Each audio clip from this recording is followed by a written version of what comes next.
جی میرا سوال یہ ہے کہ جیسے آپ نے بھی فرمایا کہ ان مقامات سے گزر نہیں جانا چاہیے، ان سے عبرت حاصل کرنی چاہیے، تو یہود کی کون کون سی بڑی برائیاں ہیں جن کا قرآن میں ذکر ہے؟ ماشاءاللہ عابد نے بڑا ایک پریکٹیکل سوال کیا ہے کہ ٹھیک ہے ہمیں گزر نہیں جانا چاہیے، بلکہ احساس ہونا چاہیے کہ ان یہود پر اللہ کا غضب ہوا، تو اب یہ بھی تو معلوم ہونا چاہیے وہ کون کون سے بڑے جرائم ہیں کہ جن کا ذکر قرآن کرتا ہے جس کی وجہ سے ان پر اللہ کا غضب ہوا۔ پہلا جواب تو یہ کہ اب سورۃ البقرہ کا آغاز ہوا چاہتا ہے، اس میں تفصیل سے ان کی چارج شیٹ ہے جو اللہ تعالیٰ نے قرآن حکیم میں عطا فرمائی کہ کون کون سے جرائم میں یہ لوگ مبتلا تھے۔ چند باتیں۔ نمبر ایک، دنیا کی محبت میں ڈوب گئے تھے۔ نمبر ایک، دنیا کی محبت میں ڈوب گئے اور پھر اللہ کے غضب کا شکار ہوتے چلے گئے۔ نمبر دو، اللہ کی کتاب کو، اس وقت تورات تھی ان کے پاس، اللہ کی کتاب کو قرآن بتاتا ہے پس پشت ڈال دیا، پڑھیں گے سورۃ البقرہ میں تفصیل سے، کتاب بند کر دی بالکل انہوں نے۔ نمبر تین، انبیاء کو شہید کیا انہوں نے، استغفر اللہ، انبیاء کو قتل کیا انہوں نے، شہید کیا انہوں نے، یہود نے۔ نمبر چار، پیغمبروں کا ساتھ نہیں دیا، پیغمبر کہتے تھے دین کی کاموں میں میرا ساتھ دو، انہوں نے منع کر دیا۔ موسیٰ علیہ السلام کو جواب دیا قتال نہیں کریں گے آپ کے ساتھ مل کر۔ تو دنیا کی محبت، اللہ کی کتاب کو پس پش ڈال دینا، پیغمبروں کو قتل یعنی شہید کرنا، اور پیغمبروں کا ساتھ نہ دینا۔ جادو ٹونے میں مبتلا ہو گئے، شارٹ کٹس چاہیے تھے ان کو کامیابیوں کے لیے، جادو ٹونے میں مبتلا ہو گئے۔ یہ میں نے چند باتیں ذکر کی ہیں، تفصیل کہاں آ رہی ہے؟ سورۃ البقرہ میں انشاءاللہ تعالی۔ اور اگر آج ہم نگاہ ڈالیں تو ہم بھی تو دنیا کی محبت میں گرفتار ہیں کہ نہیں؟ دین کے لیے وقت بہت کم ہے لوگوں کے پاس۔ اللہ کی کتاب قرآن، اللہ اس سلسلے کو قبول فرمائے اپنی بارگاہ میں، لیکن باعلاج حالت کیا ہے کہ ہمارے پاس قرآن کے لیے وقت نہیں۔ نبوت کا سلسلہ ختم ہو گیا، انہوں نے پیغمبروں کو شہید کیا تھا نا، اس امت میں علماء دین کو، اہل حق کو بھی شہید کیا جاتا رہا، ماضی میں آج بھی ہوتا ہے۔ پیغمبروں کا ساتھ انہوں نے نہیں دیا تھا۔ ختم نبوت کے بعد اللہ کے پیغام کو انسانی تک پہنچانے کی ذمہ داری کس کے پاس ہے؟ ہمارے پاس ہے۔ آج ہمارا جو حال ہے وہ دیکھ لیجیے۔ جادو ٹونا، کیا آج مسلمان اس میں مبتلا نہیں ہو گئے؟ شارٹ کٹس چاہیے، یا اپنی نفرت کا اظہار کسی کے خلاف کرنا ہے، دشمنی کا اظہار کرنا ہے تو جادو کرا کر اس کو نقصان پہنچانے کی کوشش۔ اللہ تعالی ہم سب کو محفوظ رکھے۔ اب وہ حدیث سمجھ میں آئی؟ بالکل اسی طرح وہ حالات تم پر آئیں گے جو بنی اسرائیل پر آئے تھے، جیسے ایک جوتا دوسرے جوتے کے بالکل مشابہ ہوتا ہے۔ جی کاظم، آپ کے پاس کوئی سوال ہے؟ جی بتائیے۔ میں یہ پوچھنا چاہتا ہوں کہ اس آیت میں جو جن دو صفات کا بیان ہوا یعنی مغضوب اور ضال، تو یہ دو الگ الگ گروہوں کا بیان ہے یا پھر یہ انعمت علیہم کا تسلسل ہے کہ راستہ ان لوگوں کا جن پر تیرا انعام ہوا اور وہی جو نہ گمراہ ہوئے اور نہ جن پر تیرا غضب ہوا؟ تو یہ دو الگ الگ گروہ ہیں یا پھر اسی کا تسلسل ہے؟ ماشاءاللہ بہت ہی ایک اچھا سوال ہے، اور نازک سوال بھی ہے اور مشکل سوال بھی ہے، کوشش کرتے جواب کی۔ جہاں ہم نے رسول کریم صلی اللہ علیہ وسلم کی دو احادیث سمجھی تو اللہ کے رسول صلی اللہ علیہ وسلم نے متعین کر کے بھی بتا دیے کہ یہ یہود ہے اور یہ نصارہ ہیں۔ ایک ہے گروہ کا متعین ہو جانا، وہ اللہ کے رسول نے بھی فرما دیا صلی اللہ علیہ وسلم۔ ایک ہے ان کی صفات کا معاملہ، ان کے کرتوتوں کا معاملہ، اس کو ہم جنرلائز کر کے بات کریں۔ چنانچہ جب ہم یہ دعا کرتے ہیں کہ اے اللہ ان کا راستہ جن پر تو نے انعام فرمایا، جن پر نہ تیرا غضب ہوا نہ وہ گمراہ ہوئے، یہ ایک ہی بات ہے کہ اللہ تو ہمیں انعام یافتہ لوگوں میں شامل بھی فرما دے اور ان لوگوں سے محفوظ فرما دے جن پر غضب ہوا، جو گمراہ ہو گئے۔ تو نتیجہ کیا نکلے گا؟ یہ کامیاب گروہ کا بیان ہے کہ جو اللہ کے انعام یافتہ بھی ہیں اور جو اللہ کے غضب سے بھی بچ گئے ہیں اور جو گمراہ ہونے سے بھی بچا لیے گئے ہیں۔ تو بات کیا ہے جو قرآن ایک جگہ کہتا ہے نا، سورہ آل عمران آیت نمبر 185 میں، فَمَنْ زُحْزِحَ عَنِ النَّارِ وَأُدْخِلَ الْجَنَّةَ فَقَدْ فَازَ، جو جہنم سے بچایا گیا اور جنت میں داخل کر دیا گیا یقیناً وہ کامیاب ہوگا۔ تو جس پر انعام ہوا اور جو غضب سے بھی بچا لیا گیا، جو گمراہی سے بھی بچا لیا گیا، وہ اصل میں کامیاب ہوگا۔ تو کامیاب ہونے والا گروہ ایک ہے۔ صفات کے اعتبار سے ہم صفات کو علیحدہ علیحدہ بیان بھی کر سکتے ہیں اور ان صفات کے حوالے سے کچھ گروہ کا تعین بھی کیا جا سکتا ہے۔ جی آپ کے پاس ڈاکٹر صاحب کے سوال ہے؟ جی میرا سوال یہ ہے کہ ذہن میں خیال آتا ہے جب ہم اس کو پڑھتے ہیں کہ غیر المغضوب علیہم ولا الضالین، تو یہ تو یہود و نصارہ کا بیان ہے، تو مسلمانوں سے یہ کسی درجے میں غیر متعلق بات لگتی ہے، تو اس پر آپ کیا فرمائیں گے؟ جی ہمارے ڈاکٹر فیض پاشا صاحب نے سوال بہت قیمتی کیا ہے کہ مغضوب علیہم یہود کا بیان ہے، ضالین نصارہ کا بیان ہے، تو بعض لوگوں کو مغالطہ ہو جاتا ہے کہ شاید یہ ہم سے متعلق نہیں، اور اصل میں یہ سوال اسی مغالطے کی وضاحت کے حوالے سے ہے کہ یہ مغالطہ ہونا نہیں چاہیے. جیسے ایک بات میں نے عرض کی تھی کہ جب ہم ہر نماز کی ہر رکعت میں اس کی تلاوت کر رہے ہیں تو کیا خیال ہے ہم سے متعلق ہوگا کہ نہیں ہوگا؟ ہوگا. کیسے متعلق ہوگا؟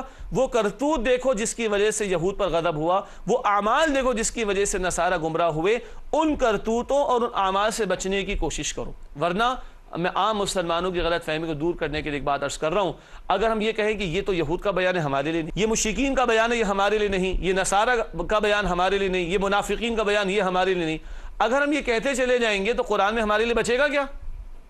ہر جگہ قرآن ذکر کر رہا ہے ان کا. قرآن کہتا ہے سورۃ الانبیاء آیت نمبر 10 میں لَقَدْ أَنزَلْنَا إِلَيْكُمْ كِتَابًا فِيهِ ذِكْرُكُمْ أَفَلَا تَعْقِلُونَ. یقیناً ہم نے تمہاری طرف ایک کتاب نازل کی، قرآن تمہیں عطا کیا جس میں تمہارا اپنا ذکر موجود ہے. تو یہ یقیناً ہم سے متعلق ہے اس معنی میں کہ ان کرتوتوں اور جرائم اور اعمال سے بچیں جن میں وہ مبتلا ہوئے تو اللہ کا غضب ان پر ہوا اور وہ گمراہ کر دیے گئے. ناظرین کرام، سوالات امید ہے آپ کے سامنے ان کے جوابات واضح ہوئے، اور عین ممکن ہے کہ آپ کے ذہن میں بھی اس نوعیت کے سوالات ہوں جو ہمارے نوجوان ساتھیوں کی طرف سے ہمارے سامنے آئے. آئیے اپنے پروگرام کے آخری حصے میں جو چند سیگمنٹس ہم آپ کے سامنے رکھتے ہیں راؤنڈ اپ کے اعتبار سے، اپنے جائزے کے اعتبار سے، اس پر توجہ کریں. حاصل مطالعہ، آج ہم نے سورۃ الفاتحہ کی آیت نمبر 7 کا مطالعہ کیا. پہلی بات جو سامنے آئی وہ یہ کہ ہدایت پر استقامت کے لیے گناہوں سے بچنا بھی ضروری ہے. جہاں سیدھے راستے پر چلنا ہے وہاں گناہوں سے بچنے کا اہتمام بھی کرنا ضروری ہے. نمبر 2، اللہ کے احکامات کی خلاف ورزی اللہ کے غضب کا ذریعہ بنتی ہے. غضب کیوں نازل ہوتا ہے اللہ کا؟ اعمال کی وجہ سے جن میں بگاڑ پیدا ہو جائے. تو جب اللہ کے احکامات کی خلاف ورزی ہوتی ہے تو اللہ کا غضب پھر نازل ہوتا ہے. اللہ تعالیٰ اپنے احکامات کی نافرمانی سے ہمیں بچنے کی توفیق عطا فرمائے. حاصل مطالعہ کے ضمن میں تیسری بات، علم دین سے دوری گمراہی کی بہت بڑی وجہ ہے. نصارہ کا معاملہ کیا ہوا؟ پیغمبر کے بتائے ہوئے علم کے مقابلے میں اپنی مرضی سے غلو کیا، عقیدے کا بھی عمل کا بھی گمراہ ہو گئے. علم دین سے دوری گمراہی کی بہت بڑی وجہ ہے. ناظرین کرام، اس پروگرام کا بھی اہم مقصد یہ ہے کہ رب العالمین کا کلام اور اس کے حبیب مکرم صلی اللہ علیہ وسلم کی تعلیمات ہمارے سامنے آئیں. اللہ تعالی ہمیں مزید ذوق و شوق ان نشستوں میں شرکت کا عطا فرمائے اور گمراہی سے اللہ تعالی ہم سب کی حفاظت فرمائے. چوتھی بات، دین کے بارے میں افراط اور تفریط دونوں رویے برے ہیں. افراط میں کون گئے؟ نصارہ. اور تفریط میں کون مبتلا ہوئے؟ یہود. افراط کیا ہے؟ زیادتی. اور تفریط کیا ہے؟ کمی کرنا. نہیں، جو بتایا گیا نا اللہ اور اللہ کے رسول صلی اللہ علیہ وسلم کی طرف سے اسی پر اکتفا کریں، اپنی من چاہی باتوں کے اضافہ نہ کریں اور ان کی بتائی ہوئی کسی بات میں کمی نہ کریں. دین کے بارے میں افراط اور تفریط دونوں رویے برے ہیں. اور پانچویں بات اس ضمن میں یہ ہے کہ غلو کا طرز عمل، غلو کے معنی کیا ہوتے ہیں؟ حد سے بڑھ جانا، زیادتی کرنا. غلو کا طرز عمل رائے حق سے دور کر دیتا ہے. کون لوگ غلو میں مبتلا ہوئے تھے؟ نصارہ. تو نہ عقیدے کے غلو میں جانا ہے، نہ محبت کے غلو میں جانا ہے، نہ عمل کے غلو میں جانا ہے. جو بتایا گیا ہے اس پر اپنے آپ کو فوکس رکھنے کی کوشش کرنی ہے. ناظرین کرام، حاصل مطالعہ تو سامنے آ گیا. اب آئیے جو ایک نازک سیگمنٹ ہمارا ہوتا ہے وہ ہے جائزہ. Where do we stand today? جب یہ سب معلوم ہو جاتا ہے، ہم سمجھ لیتے ہیں، جان لیتے ہیں، سیکھ لیتے ہیں، تو پھر یہ بھی تو دیکھنا چاہیے کہ ہم کہاں کھڑے ہیں. آئیے جائزہ لیں. نمبر 1، کیا ہم سورۃ الفاتحہ کو سمجھ کر نماز میں تلاوت کرتے ہیں؟ الحمدللہ آج ہماری یہ 8ویں نشست تھی سورۃ الفاتحہ کے حوالے سے. 7 آیتیں. پہلی نشست سورۃ الفاتحہ کے حوالے سے وہ تعارفی نوعیت کی تھی. ہر دن ایک ایک پروگرام میں ایک ایک آیت پر گفتگو رہی. امید اب تو ترجمہ یاد ہو چکا ہوگا الحمدللہ. کیا ہم سورۃ الفاتحہ کو سمجھ کر نماز میں تلاوت کرتے ہیں؟ نمبر 2، کیا ہم سورۃ الفاتحہ کے تقاضوں پر عمل کی کوشش کرتے ہیں؟ اللہ کا شکر ادا کرنا، اللہ کی رحمت سے امید رکھنا، ہاں آخرت کا خوف رکھنا، اللہ کی عبادت کرنا، اللہ ہی سے مدد مانگنا، محتاج سمجھ کر اپنے آپ کو اللہ سے ہدایت کی دعا کرنا، انعام یافتہ لوگوں میں شامل ہونے کی کوشش کرنا، مغضوب علیہم ولا الضالین سے بچنے کی کوشش کرنا. کیا ہم سورۃ الفاتحہ کے تقاضوں پر عمل کرنے کی کوشش کرتے ہیں؟ اللہ ہمیں توفیق عطا فرمائے. تیسری بات، کیا ہم گناہوں سے بچنے کا شعوری طور پر اہتمام کرتے ہیں؟ اللہ ہمیں معاف کرے، آج تو ہم گناہ ہضم کر کے بیٹھے ہوئے ہیں. سود کا دھندا ہو، رشوت خوری کا دھندا ہو، بے حیائی کو پھیلا کر مارکیٹنگ کی جاتی ہو، 2 نمبر کا 1 نمبر کا بتا کر. معاف کیجئے گا، ہم سب کو پتہ یہ غلط ہے. اب بتائیے بچنے کی کوشش کر رہے ہیں کہ نہیں کر رہے؟ پتہ ہو گیا اور عمل نہ ہو تو یہ زیادہ بڑا جرم ہے. Although ignorance of law is no excuse، علم کا نہ ہونا یہ کوئی ویلڈ ایکسکیوز نہیں ہے، بہانہ نہیں چلے گا، مگر معلوم ہونے کے بعد یہ جرائم بھی جاری رہیں، اللہ تعالی ہم سب کو محفوظ رکھے۔ کیا ہم گناہوں سے بچنے کا شعوری طور پر اہتمام کرتے ہیں؟ چوتھا سوال، کیا ہم حصول علم دین کے فریضے کی ادائیگی کے لیے وقت صرف کرتے ہیں؟ بھئی دین کا علم حاصل کرنا بھی تو فرض ہے، ضروری ہے کہ نہیں؟ اور نصارہ کی گمراہی کے ضمن میں ہم نے سمجھا کہ ناواقفیت اور جہالت کی وجہ سے انسان گمراہی کا شکار ہوتا ہے، تو دین کا علم باقاعدہ حاصل کرنا ہمارا فرض ہے تاکہ ہمیں معلوم ہو کہ رائے ہدایت کیا ہے اور پھر اس کے تقاضوں پر ہم عمل کر سکیں۔ پانچواں اور آخری سوال جائزے کے حوالے سے، کیا ہم خواہشات نفس کے بجائے قرآن و سنت کی پیروی کی کوشش کرتے ہیں؟ یہ بہت بڑا اور اہم سوال ہے۔ ناظرین کرام، بدلتے حالات میں خوشی غمی بھی آتی ہے اور معاملات بھی آتے ہیں۔ آپ کی میری نگاہ اللہ اور اس کے رسول کے کہے ہوئے آپ کی اور میری نگاہ کیا اللہ اور اس کے رسول کی بتائی ہوئی باتوں پر ہوتی ہے، یا دل یہ چاہ رہا ہے، من تو یہ چاہتا ہے، خواہش تو میری یہ ہے؟ سوچنا چاہیے ہم اللہ اور اللہ کے رسول علیہ السلام کی مرضی کے تابع ہونے کی کوشش کرتے ہیں یا اپنے نفس کے غلام بننے کی کوشش کرتے ہیں۔ اللہ دوسری بات سے بچائے اور پہلی بات پر عمل کرنے کی توفیق عطا فرمائے۔ الحمدللہ جائزے کا بیان بھی مکمل ہوا۔ اب آخری سیگمنٹس ہمارے سامنے، گزشتہ سوال کا جواب۔ پچھلے پروگرام میں ہم نے سوال رکھا تھا آپ کے سامنے، کن دو صورتوں کو معوذتین کہا جاتا ہے؟ کیا لفظ ہے یہ؟ معوذتین، بولیے۔ معوذتین، جی، کن دو صورتوں کو معوذتین کہا جاتا ہے؟ درست جواب ہے سورۃ الفلق اور سورۃ الناس۔ بہت قیمتی صورتیں ہیں، اور معوذتین دو پناہ دینے والیاں۔ کیا مطلب؟ ہم پڑھتے ہیں قل اعوذ برب الفلق، قل اعوذ برب الناس، اعوذ اللہ کی پناہ میں آنے کی کوشش کرتے ہیں۔ یہ آخری دو صورتیں الفلق اور الناس بہت قیمتی صورتیں ہیں جو ہمیں پناہ دینے والی ہیں۔ ہم اللہ کی پناہ میں آنے کی کوشش کرتے ہیں ان دونوں کے ذریعے سے۔ خارج کے شرور، ایکسٹرنل جو شرور ہیں ان سے بچنے کے سورۃ الفلق، اور انٹرنل جو شرور ہیں اندر سے شیطان کے وسوسے وغیرہ، ان سے بچنے کے لیے سورۃ الناس۔ بہت قیمتی صورتیں، انشاءاللہ آئندہ کے پروگرامز میں ان کے حوالے سے اور باتیں بھی آپ کی خدمت میں رکھیں گے۔ ناظرین کرام، آج کا سوال آپ کے سامنے رکھتے ہیں، آئیے دیکھتے ہیں وہ کیا ہے۔ آج کا سوال یہ ہے کہ حدیث مبارکہ میں جمعۃ المبارک کے دن کس سورت کی تلاوت کی تلقین کی گئی ہے؟ حدیث مبارکہ میں جمعۃ المبارک کے دن کس سورت کی تلاوت کی تلقین کی گئی ہے؟ اگلے پروگرام میں اس کا جواب بھی پیش کریں گے۔ تاہم اللہ کا شکر ادا کرتے ہیں کہ 8 نشستوں میں کسی درجے میں اسی کے فضل و کرم سے، اسی کا فضل اور کرم ساتھ رہا کہ ہم نے سورۃ الفاتحہ کا مطالعہ مکمل کیا۔ تقاضے بھی سامنے آ گئے، ترجمہ بھی ہمارے سامنے آیا، تشریح بھی ہمارے سامنے آئی۔ اگلے پروگرام سے انشاءاللہ تعالی قرآن کی سب سے طویل سورت سورۃ البقرہ کا مطالعہ شروع کریں گے، اور اگلے پروگرام میں پہلی 5 آیات پر گفتگو ہوگی۔ انشاءاللہ آپ سے ملاقات رہتی ہے۔ وآخر دعوانا ان الحمد للہ رب العالمین، والسلام علیکم ورحمۃ اللہ وبرکاتہ۔